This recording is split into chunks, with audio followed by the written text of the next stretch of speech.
Will, Terran and I joined together to create a film called Limescale 12 years ago, and this is a regenerated version of the same film. Back then, Stu and I both took out graduate loans and just put all of that and all of our time and effort into just making this film.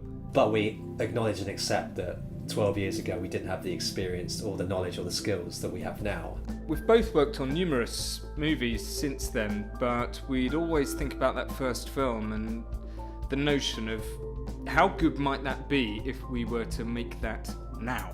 So the film starts, we would join Matthew when he's in his mid-30s.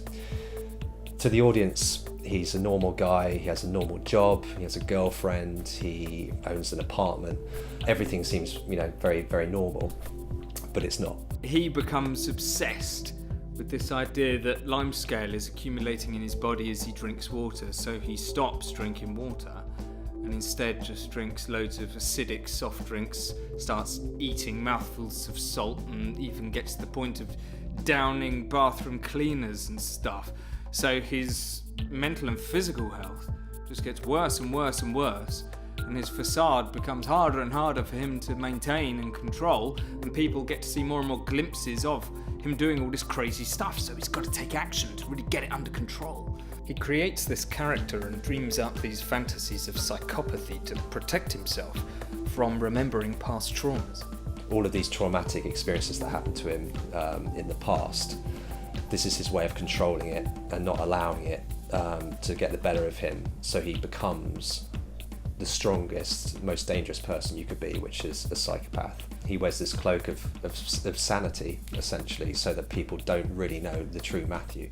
In this movie, the audience has access to Matthew's internal monologues and his fantasies. You get to experience firsthand the war that's going on in there, and you realise it's not just about Matthew. There's a broad range of rich and diverse characters, all of whom directly or indirectly affect Matthew's thought processes and the conclusions that he comes to.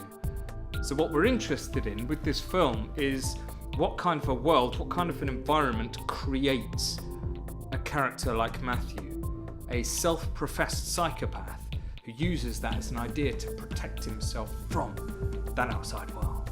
We can all relate to wanting to do something or say something that we can't actually do or say in that situation. We all have some sort of fantasy. It may last for 3 seconds, then it just disappears, or you may dwell on it.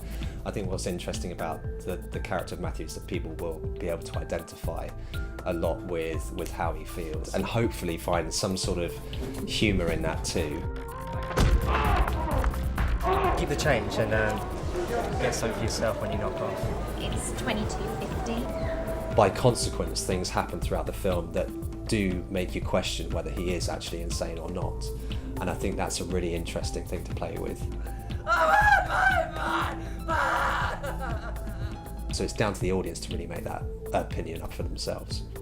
As a normal man, or as the psychopath he's always claimed himself to be, the question is, where does one find the divide? So first and foremost, donations are necessary, and anything you can give would be amazing. We'd be very grateful. And you get some really great stuff for your donations too. So look at our campaign page. Outside of that, Facebook, Twitter, email, talking to friends in the pub, just anything to share our campaign and get people talking about it. Thanks for watching, and we hope to update you with some good news soon.